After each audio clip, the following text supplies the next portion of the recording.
नमस्कार। आपके अपने YouTube चैनल हमारा राजस्थान में आपका स्वागत है।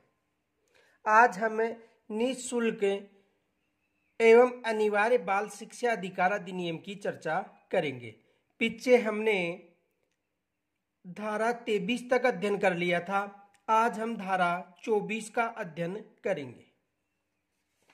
तो देखो, पीछे हमने धारा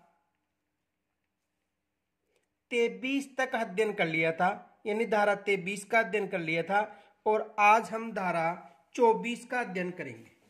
तो देखो, धारा 24 में किसका उल्लेख है? धारा 24 में शिक्षकों के कर्तव्य और शिकायतों को दूर करने का उल्लेख है। शिक्षकों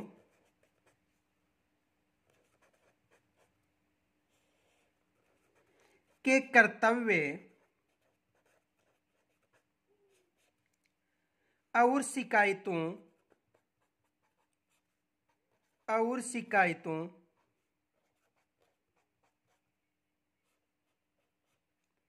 को दूर करना।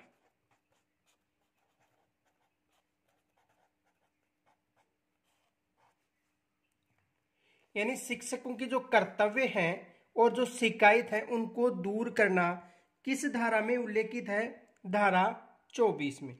तो देखो, धारा 24 में शिक्षकों के कर्तव्यों का उल्लेख भी है। तो देखो, शिक्षकों के कर्तव्य और शिकायतों को दूर करना। अब शिक्षकों के जो दायित्व हैं, देखो नोट, शिक्षकों के दायित्व कौन कौन से शिक्षक के दायित्व होते हैं? शिक्षकों के दायित्व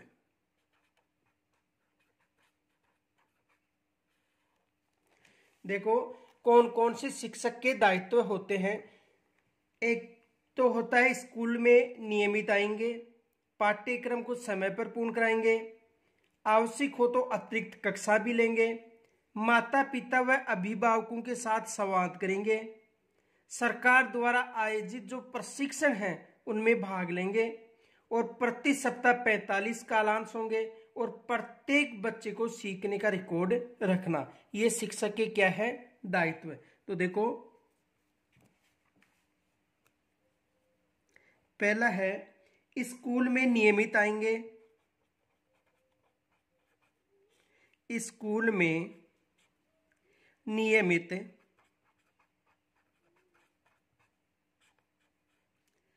आएंगे।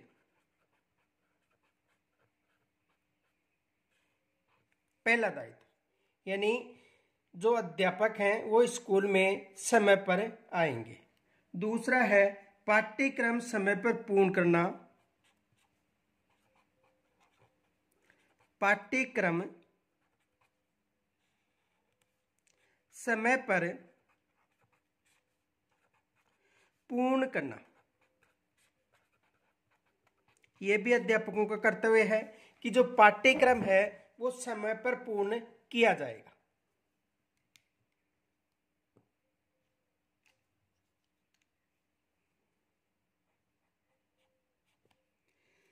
आवश्यक हो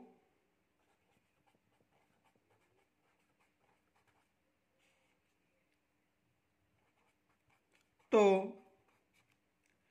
अतिरिक्त कक्षाएं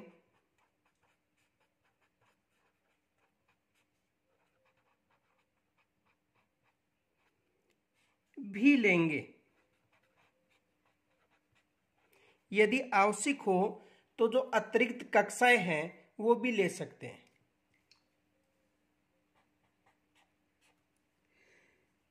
माता पिता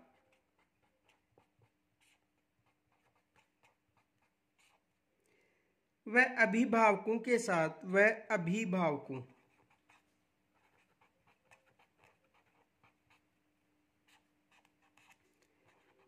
साथ संवाद करें। यह भी अध्यापकों का कर्तव्य है। माता पिता और जो अभिभावक हैं उनके साथ संवाद करें। सरकार द्वारा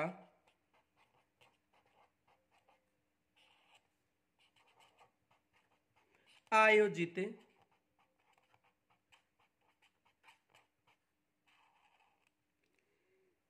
प्रशिक्षणों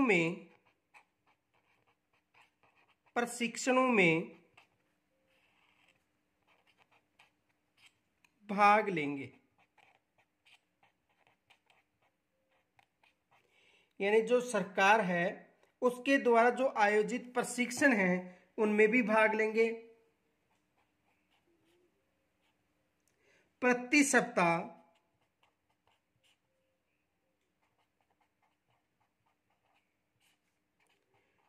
45 कालांश रखे गए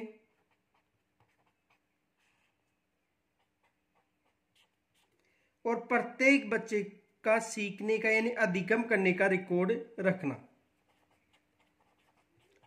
प्रत्येक बच्चे का सीखने यानी अधिगम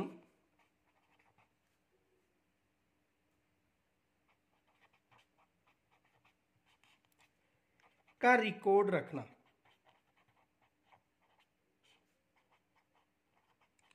ये अध्यापकों के दायित्व है। तो अध्यापक के कर्तव्य या जो उनकी शिकायतों का दूर करना या अध्यापक की जो दायित्व है उनका उल्लेख किस धारा में? धारा 24 में। एग्जाम में यहां से प्रश्न बना हुआ है। देखो प्रश्न क्या पूछा गया था।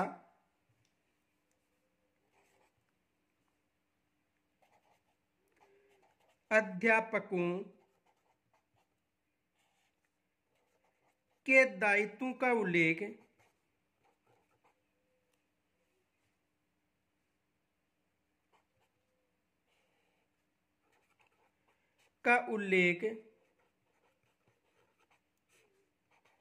RTE 2009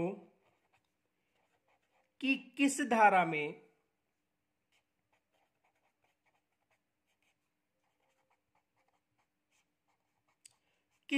में है? तो अध्यापक के जो दायित्व है उनका जो उल्लेख है वो धारा 24 में।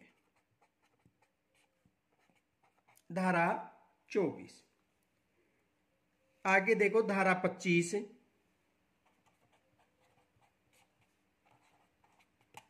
और धारा 25 में छात्र शिक्षक अनुपात का उल्लेख है। छात्र शिक्षक अनुपात। तो छात्र शिक्षक अनुपात का उल्लेख किस धारा में है? धारा 25 में। आगे देखो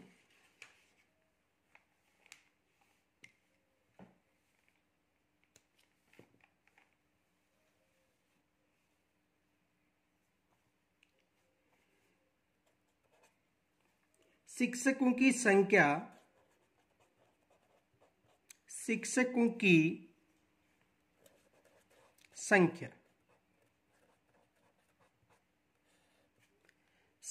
की संख्या। तो देखो पहली कक्षा से 5वीं कक्षा के लिए प्रथम कक्षा से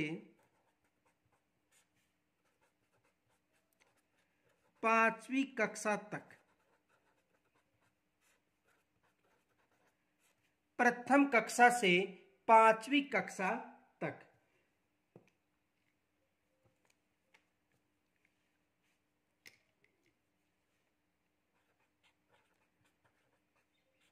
प्रवेश बालक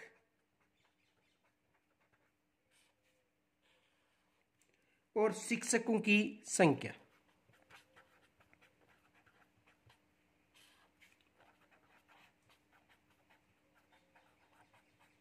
शिक्षकों की संख्या। अब देखो यानी 60 बच्चों तक, यानी 60 जो बच्चे बालक हैं तक 2 शिक्षक होंगे। कितने शिक्षक होंगे? 2 शिक्षक। और 61 91 तक 3 शिक्षक होंगे और 91 से 120 तक 4 शिक्षक होंगे और 121 से 200 तक 5 शिक्षक होंगे। यानी 60 तक 2 शिक्षक, 61 से 91 तक 3 शिक्षक, 91 से 120 तक 4 शिक्षक और 121 से 200 तक 5 शिक्षक होंगे। और यदि 150 यानी 150 से बालक ऊपर होने पर, देखो 150 बालकों से ऊपर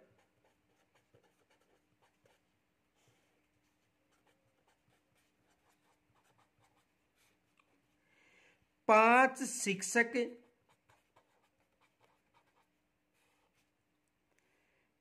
तथा 1 प्रधानाध्यापक,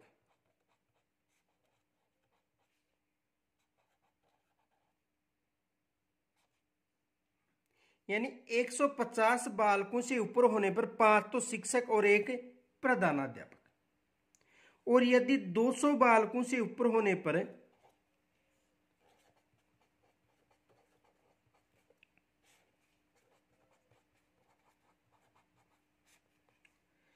छात्र शिक्षक अनुपात प्रधानाध्यापक को छोड़कर 40 से अधिक नहीं होगा। छात्र शिक्षक अनुपात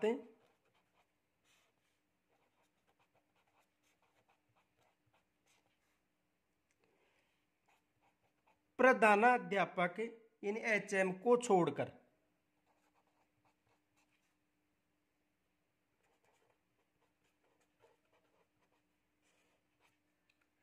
40 से अधिक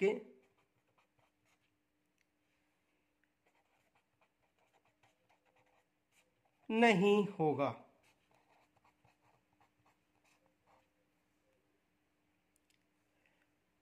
तो 60 तक 2, 61 से 91 3 अध्यापक, 91 से 120 तक 4 अध्यापक, 121 से 200 तक 5 अध्यापक और 150 बालकों से ऊपर होने पर 5 शिक्षक और 1 प्रधानाध्यापक।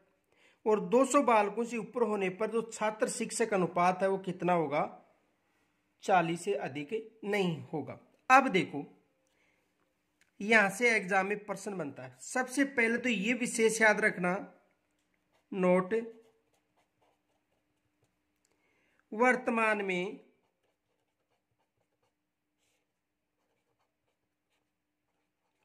न्यूनतम अध्यापक या अध्यापकों की संख्या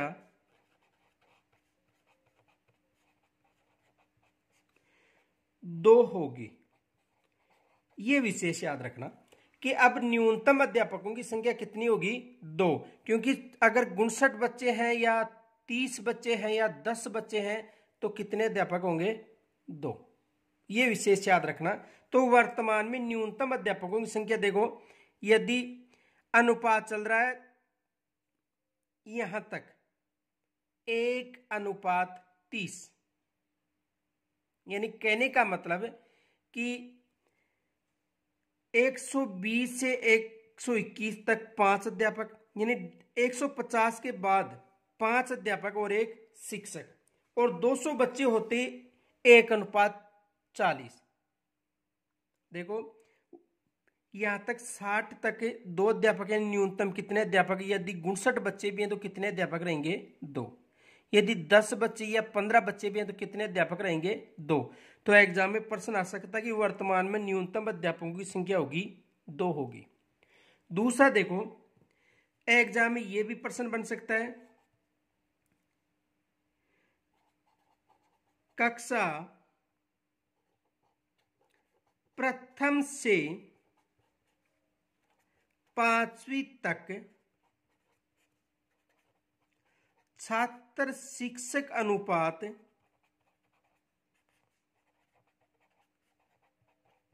होगा।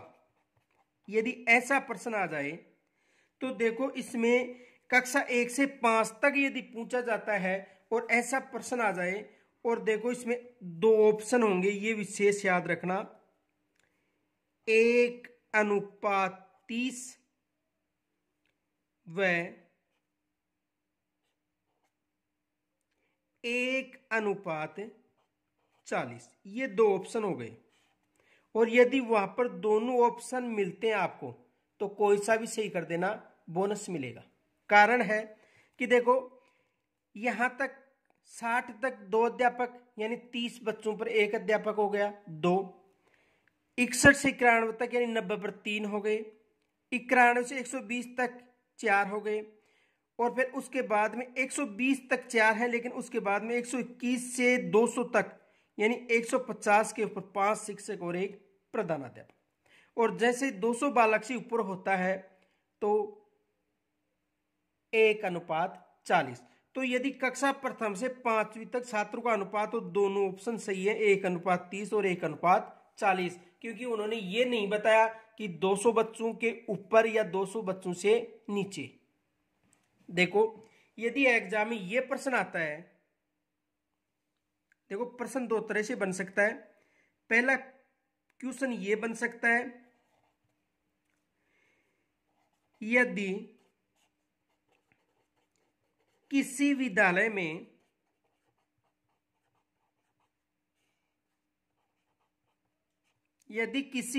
में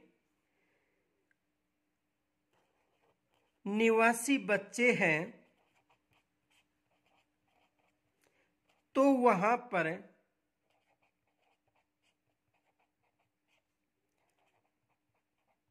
छात्र शिक्षक छात्र और शिक्षक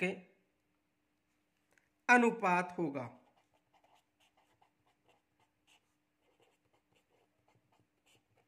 तो देखो वहां पर छात्र और शिक्षक अनुपात होगा, यानी निवासी 90 तक, यानी 61 से लेकर 91 तक। देखो 61 से लेकर 91 निवासी, यानी कितने अध्यापक हो गए? 3। यानी कहने का मतलब यहां पर जो छात्र है वो अनुपात होगा 30 और अध्यापकों का अनुपात होगा 1। तो यह 30:1 के अनुसार चलेगा। यानी 30:1 का मतलब यदि 90 बच्चे हैं तो वहां पर 3 अध्यापक होंगे। यदि 90 बच्चे हैं तो वहां पर कितने अध्यापक होंगे? 3। यानी 30:1 ये चलता है 120 तक। अब देखो आगे, और यदि ये पूछा जाए एग्जाम में प्रश्न, 200 बालकों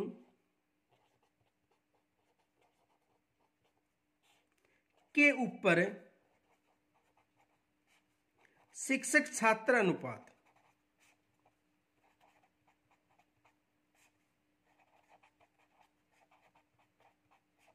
होगा, तो देखो 200 बालकों तक जो शिक्षक छात्र अनुपात होगा 1:40। और जो हाल ही में रीट की एग्जाम हुई थी उसमें फर्स्ट लेवल में ये प्रश्न आया था और बोनस मिला था, क्योंकि उसमें 1:30 भी था और 1:40। ये नहीं पूछा गया है कितने बच्चों पर। तो विशेष याद रखना, यहां से एग्जाम में प्रश्न बन सकता है। आगे देखो,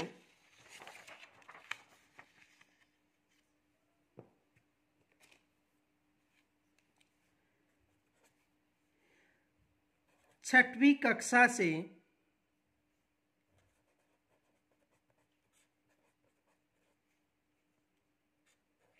8वीं कक्षा के लिए, छठवीं कक्षा से 8वीं कक्षा के लिए, तो छठवीं कक्षा से 8वीं कक्षा के लिए जो छात्र शिक्षक अनुपात होगा, तो देखो कम से कम प्रति कक्षा 1 शिक्षक इस प्रकार होगा कि जैसे विज्ञान, गणित, सामाजिक विज्ञान और भाषा। तो देखो कम से कम प्रति कक्षा 1 शिक्षक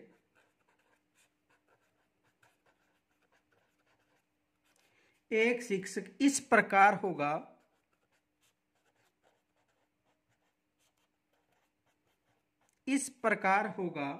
कि निम्नलिखित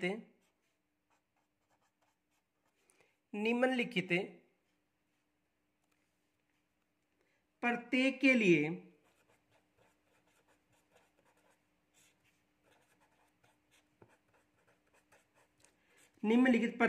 लिए कम से कम एक शिक्षक हो।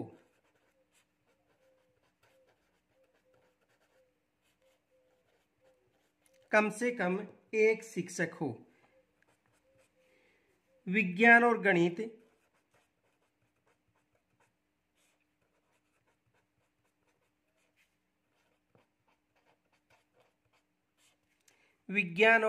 गणित, दूसरा सामाजिक अध्ययन,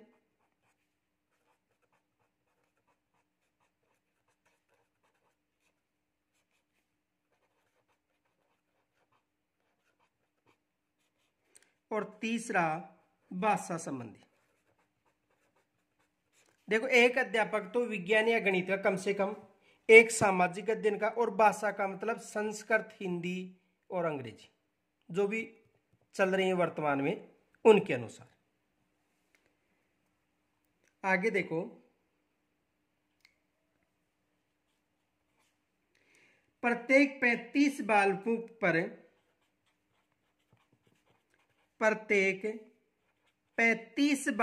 पर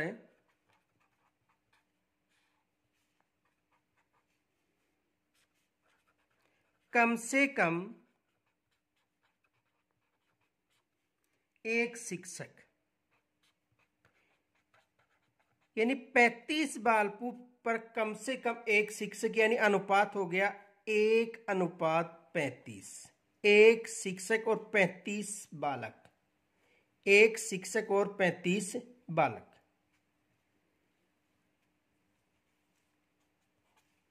जहां 100 से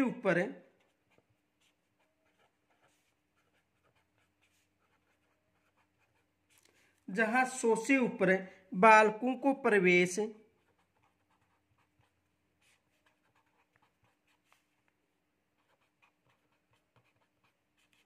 दिया गया है,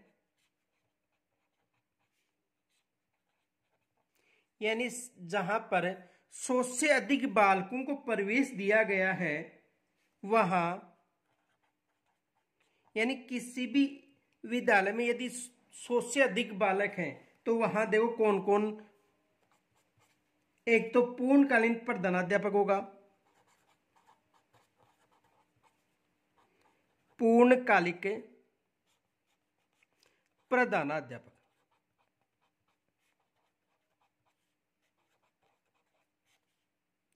एक तो पूर्णकालीन प्रधानाध्यापक होगा।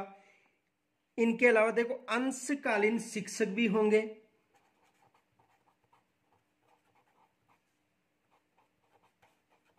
अंशकालिक शिक्षक,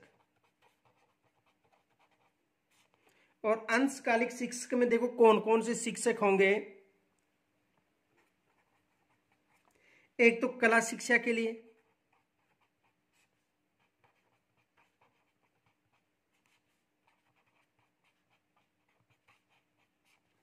एक तो किसके लिए अध्यापक होगा, कला शिक्षा के लिए। दूसरा है स्वास्थ्य व शारीरिक शिक्षा के लिए।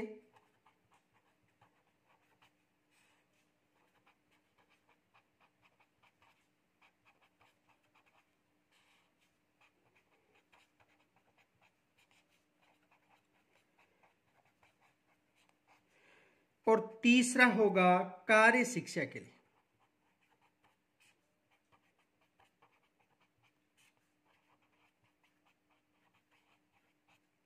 तो देखो, यानी यदि प्रत्येक, यानी 35 पर एक शिक्षक होगा, लेकिन जहां 100 से अधिक ऊपर यदि बच्चे हो जाते हैं तो वहां पर पूर्णकालीन प्रधानाध्यापक होगा, अंशकालीन शिक्षक होगा जिनमें कला शिक्षा के लिए, स्वास्थ्य और शारीरिक शिक्षा के लिए व कार्य शिक्षा के लिए। आगे देखो,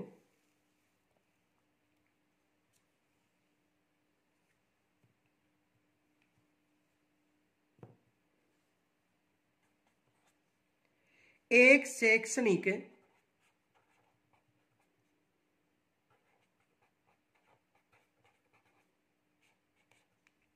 यानी अकादमिक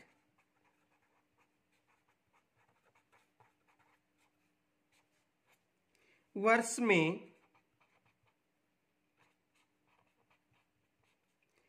कार्य दिवसों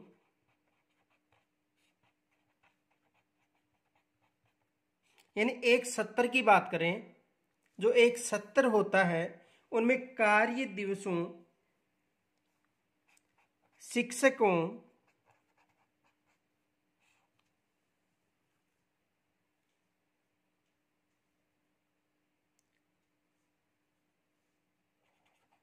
शिक्षक घंटों की न्यूनतम संख्या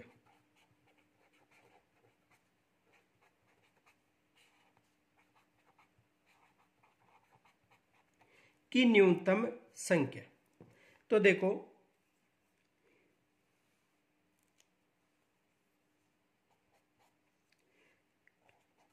कक्षा 1 से 5 तक यानी कक्षा 1 से 5 तक जो कार्य दिवस होते हैं वो 200 होते हैं और शिक्षण घंटे 800 होते हैं। यानी 200 कार्य दिवस यानी 200 दिन क्लासेस चलेंगी तथा इन 200 दिन क्लासों में 800 शिक्षण घंटे होंगे।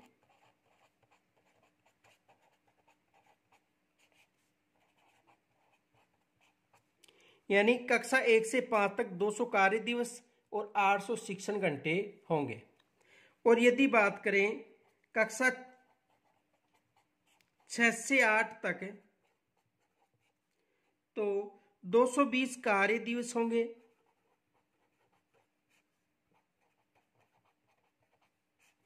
तथा 1000 शिक्षण घंटे होंगे।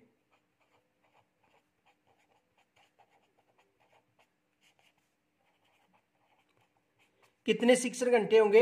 1000 शिक्षण घंटे होंगे। इनके अलावा देखो, शिक्षकों के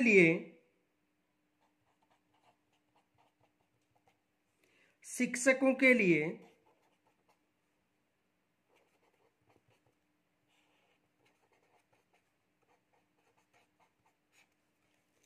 प्रति सप्ताह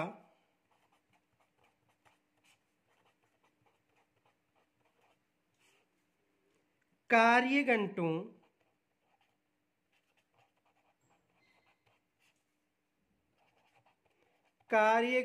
की यानी शिक्षकों के लिए जो प्रति सप्ताह यानी एक सप्ताह में जो कार्य घंटों की न्यूनतम संख्या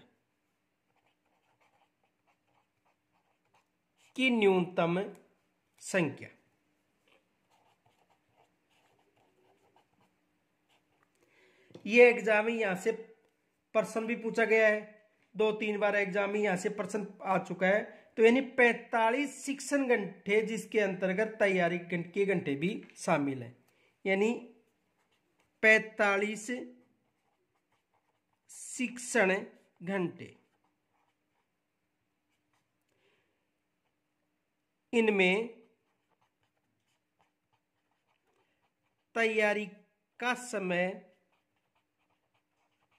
भी शामिल है।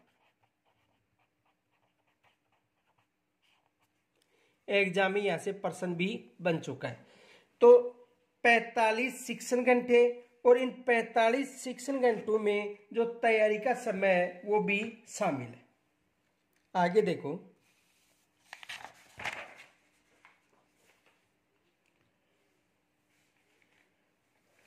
धारा 26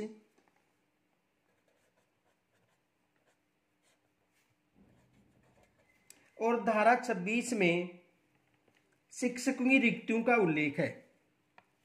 धारा 26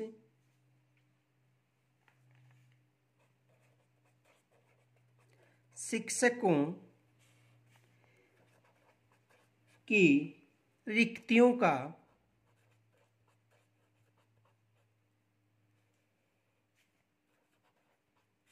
उल्लेख। यानी धारा 26 में जो शिक्षक हैं उनकी रिक्तियों का उल्लेख है। किस धारा में? धारा 26 में। देखो,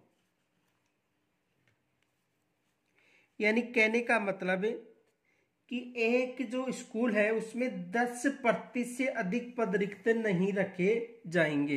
यानी कहने का मतलब 10%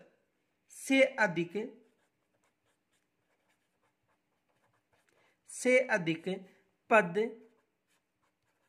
रिक्त नहीं रखे जाएंगे।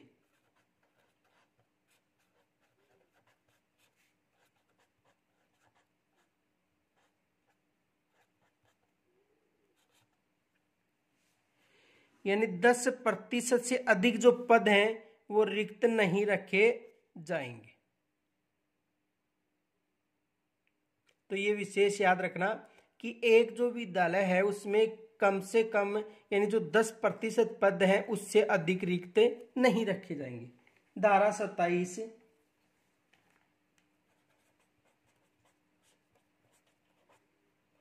और धारा 27 में यह उल्लेख है कि अब जो सरकारी स्कूलों के जो शिक्षक हैं वो निर्वाचन, जनगणना और आपदा प्रबंध संबंधी कार्यों के अलावा अन्य किसी कार्यों में नहीं लगाया जा सकता। तो देखो, अब सरकारी स्कूलों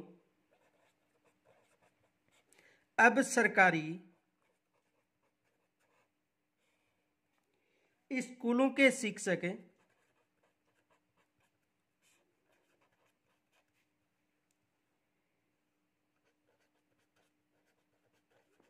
को 3 कार्यों के अलावा 3 कौन कौन से कार्य हैं? देखो, एक तो है निर्वाचन संबंधी यानी चुनाव के समय, एक तो निर्वाचन यानी चुनाव के समय, दूसरा है जनगणना,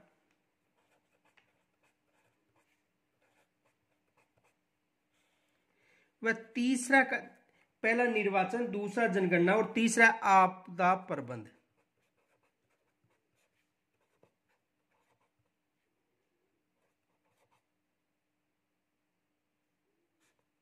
आपदा प्रबंध के अलावा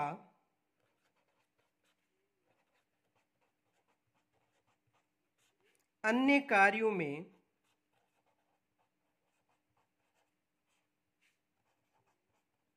इन 3 कार्यों के अलावा अन्य कार्यों में नहीं लगाया जा सकता है।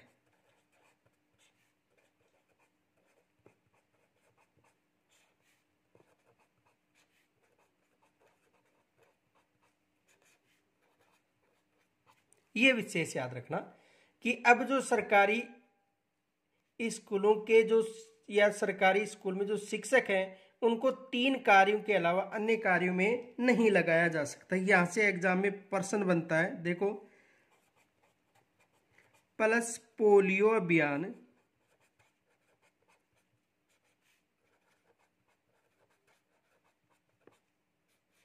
में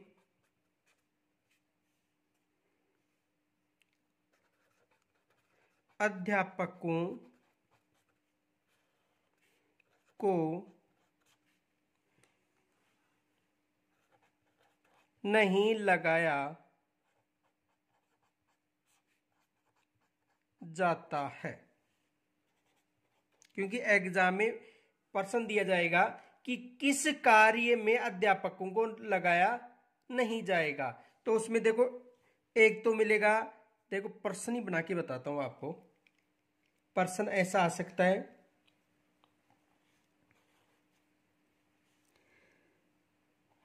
अब अध्यापकों को किस कार्य में नहीं लगाया जाता है?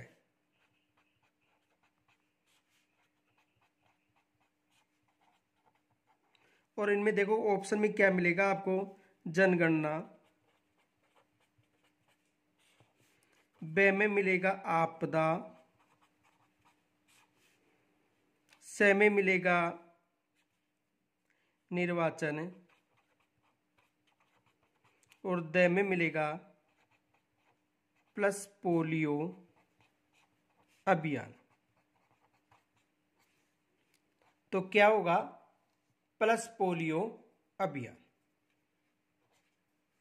यानी जनगणना, आपदा और निर्वाचन याद रखना, इनके अलावा चाहे कोई सा भी कार्य है अध्यापक उस कार्य में, यानी इनके अलावा कोई सा कार्य भी अध्यापक नहीं करेगा। तो ये कार्य याद रखना, जनगणना में ड्यूटी लगती है, आपदा प्रबंधन में ड्यूटी लगती है और निर्वाचन संबंधी, इनके अलावा अन्य किसी भी कार्य में अध्यापकों की ड्यूटी नहीं लगाई जाएगी। अध्याय धारा 28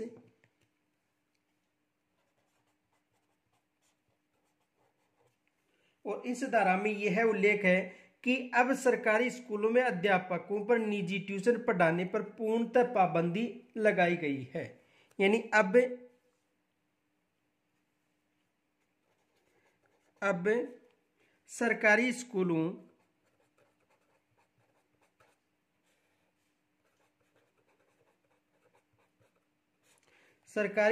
के अध्यापकों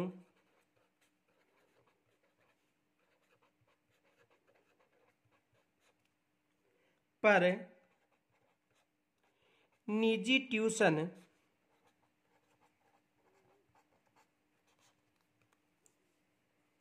पढ़ाने पर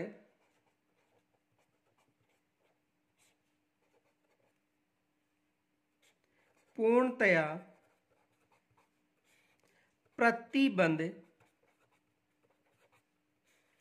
लगाया गया है।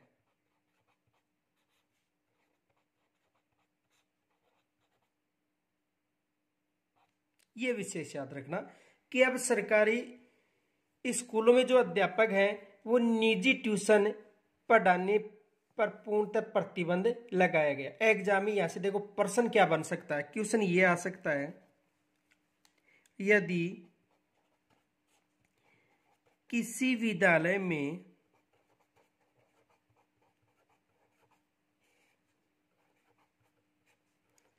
गणित अध्यापिका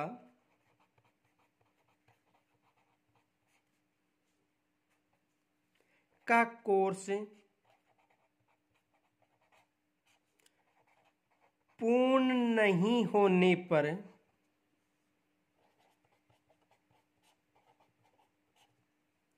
वह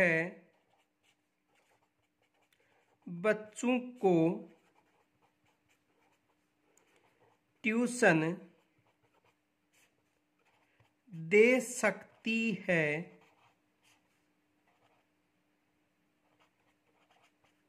या नहीं। यह प्रश्न आ गया, किसी विद्यालय में गणित अध्यापिका का कोर्स पूर्ण नहीं होने पर वह बच्चों को ट्यूशन दे सकती है या नहीं। तो देखो ट्यूशन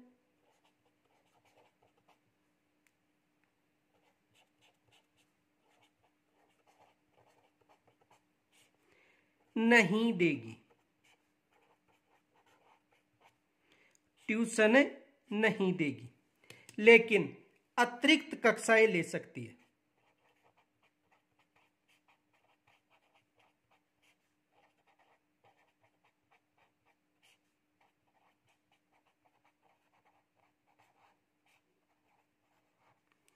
यानी ट्यूशन नहीं देगी लेकिन अतिरिक्त जो कक्षाएं हैं वो ले सकती है। तो यदि यानी 28 में यह उल्लेख है कि सरकारी स्कूलों में जो अध्यापक हैं वो निजी ट्यूशन नहीं करवा सकते हैं। और एग्जाम में प्रश्न भी आ सकता है, यदि किसी विद्यालय में गणित या अंग्रेजी मान लो या अन्य मान लो विषय अध्यापिका या अध्यापक का कोर्स पूर्ण नहीं होने पर वह बच्चों को ट्यूशन दे सकती है या नहीं। ट्यूशन नहीं देगी, अतिरिक्त कक्षाएं ले सकती है। तो यहां तक यदि कोई समस्या हो तो कमेंट्स के द्वारा जरूर बताना।